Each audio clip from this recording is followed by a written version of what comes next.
Des éléments du VIH dans le Covid-19, signe d'une fabrication humaine, cela n'a pas de sens. Une théorie avancée par le professeur français Luc Montagnier, co-découvreur du virus du sida, selon laquelle le nouveau coronavirus serait issu d'un accident de laboratoire, a été vivement contestée vendredi par la communauté scientifique. D'après le prix Nobel de médecine, habitué des polémiques et désormais très controversé dans le monde scientifique, le virus SARS-CoV-2 est issu d'une tentative de fabrication d'un vaccin contre le virus du sida. En atteste, selon lui, la présence d'éléments du VIH dans le génome du nouveau virus et même d'éléments du germe de la malaria, argumente-t-il dans un entretien au site Fréquence Médicale, et pourquoi docteur d'après le PR Montagnier, qui s'est également exprimé sur la chaîne CNET, ces caractéristiques du nouveau coronavirus ne peuvent être survenues de façon naturelle. L'accident serait intervenu dans le laboratoire de haute sécurité de la ville de Wuhan, ajoute-t-il. Il propose même de débarrasser le virus de ces éléments étrangers avec des ondes.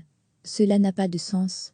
Ce sont de tout petits éléments que l'on retrouve dans d'autres virus de la même famille, d'autres coronavirus dans la nature, explique à la le virologue Étienne Simon-Laurière de l'Institut Pasteur à Paris.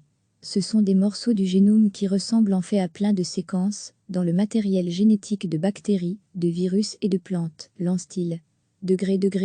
À lire aussi, un laboratoire de Wuhan à l'origine du coronavirus SARS-CoV-2, fort probable selon le Washington Post, si on prend un mot dans un livre, et que ce mot ressemble à celui d'un autre livre, peut-on dire que l'un a copié sur l'autre? C'est aberrant, assène ce responsable de la structure génomique évolutive des virus ARN à l'Institut Pasteur.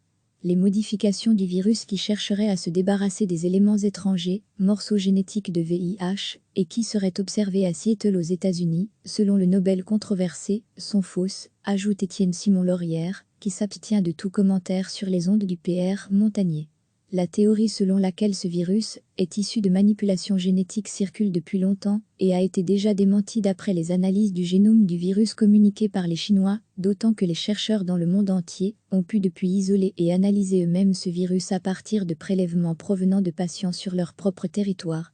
Le PR Montagnier, ancien de l'Institut Pasteur, est lauréat du Nobel de médecine 2008 pour l'identification du virus responsable du sida, avec sa collègue de l'époque, PR François Barré-Sinoussi. Outre ses théories sur les ondes électromagnétiques émises par l'ADN et sur les bienfaits de la papaye, qui lui ont attiré les moqueries, il s'est affiché en 2017 aux côtés du PR Henri Joyeux, figure de proue des anti-vaccins, et a joint sa voix pour dénoncer la dangerosité des vaccins et de la vaccination obligatoire, estimant qu'on risquait avec une bonne volonté au départ d'empoisonner petit à petit toute la population. Recevez chaque matin l'essentiel de l'actualité.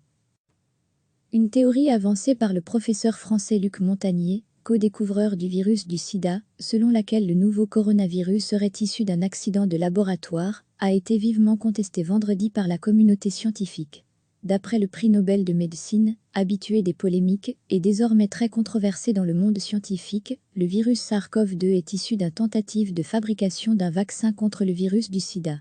En atteste, selon lui, la présence d'éléments du VIH dans le génome du nouveau virus et même d'éléments du germe de la malaria, argumente-t-il dans un entretien au site Fréquence Médicale, et pourquoi docteur d'après le PR Montagnier, qui s'est également exprimé sur la chaîne CNET, ces caractéristiques du nouveau coronavirus ne peuvent être survenues de façon naturelle. L'accident serait intervenu dans le laboratoire de haute sécurité de la ville de Wuhan, ajoute-t-il. Il propose même de débarrasser le virus de ces éléments étrangers avec des ondes. Cela n'a pas de sens. Ce sont de tout petits éléments que l'on retrouve dans d'autres virus de la même famille, d'autres coronavirus dans la nature, explique à la le virologue Étienne Simon-Laurière de l'Institut Pasteur à Paris. Ce sont des morceaux du génome qui ressemblent en fait à plein de séquences, dans le matériel génétique de bactéries, de virus et de plantes, lance-t-il. À lire aussi, un laboratoire de Wuhan à l'origine du coronavirus SARS-CoV-2, fort probable selon le Washington Post, si on prend un mot dans un livre, et que ce mot ressemble à celui d'un autre livre, peut-on dire que l'un a copié sur l'autre? C'est aberrant, assène ce responsable de la structure génomique évolutive des virus ARN à l'Institut Pasteur.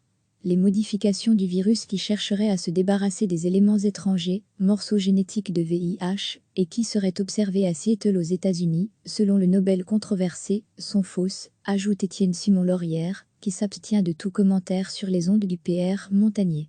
La théorie selon laquelle ce virus est issu de manipulations génétiques circule depuis longtemps et a été déjà démentie d'après les analyses du génome du virus communiquées par les Chinois, d'autant que les chercheurs dans le monde entier ont pu depuis isoler et analyser eux-mêmes ce virus à partir de prélèvements provenant de patients sur leur propre territoire.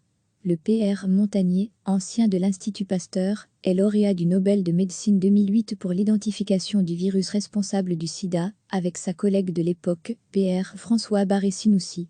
Outre ses théories sur les ondes électromagnétiques émises par l'ADN et sur les bienfaits de la papaye, qui lui ont attiré les moqueries, il s'est affiché en 2017 aux côtés du Pr Henri Joyeux, figure de proue des anti-vaccins, et a joint sa voix pour dénoncer la dangerosité des vaccins et de la vaccination obligatoire, estimant qu'on risquait avec une bonne volonté au départ d'empoisonner petit à petit toute la population. Cliquez sur s'abonner pour recevoir les dernières nouvelles.